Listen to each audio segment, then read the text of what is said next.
Во Босна и Херцеговина денеска почна вакцинацијата против COVID-19 со руската вакцина Спутник В. Прв вакцината ја прими директорот на Универзитетскиот клинички центар на Република Српска Владо Џајќ. Во првата фаза властите обезбедиле 2000 дози од вакцините, а дополнителни 5000 дози ќе добијат како помош од Србија.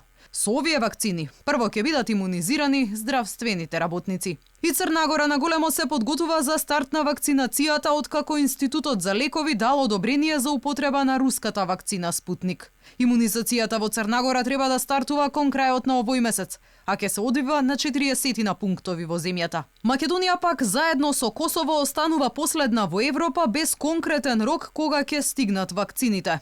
И додека светот брои колку луѓе примиле антиковид вакцина, здравствените власти во земјава бројат колку луѓе се пријавиле за вакцинација. Оти датум за старт на имунизацијата нема. И вториот сајтот кој што со внесување на матичниот број на граѓанинот го наоѓа неговото електронско досие во системот Мој термин според алгоритмот на возраст, хронични болести и така натаму, ја дава приоритизацијата на граѓаните за вакцинација и ги известува матичните лекари. И за разлика од нас, кои освен наводни пофалбиоти сме биле добро организирани за чување и транспорт на вакцините кои се уште ги нема во земјава. Србија веќе влезе во трка со Велика Британија да стане лидер во Европа по бројот на вакцинирано население. Северниот сосед досега имунизираше над 63.000 граѓани. Земјата доби зелено светло и да стане прва во Европа што ќе ја произведува руската вакцина Спутник, откако експерти од Русија утврдиле дека Србија поседува капацитети за производство на вакцини во првата фаза. Граѓаните на Србија можат да одберат помеѓу вакцините на Pfizer, Спутник и Синофарм, а до крајот на февруари на располагање ќе ја имаат и вакцината на AstraZeneca.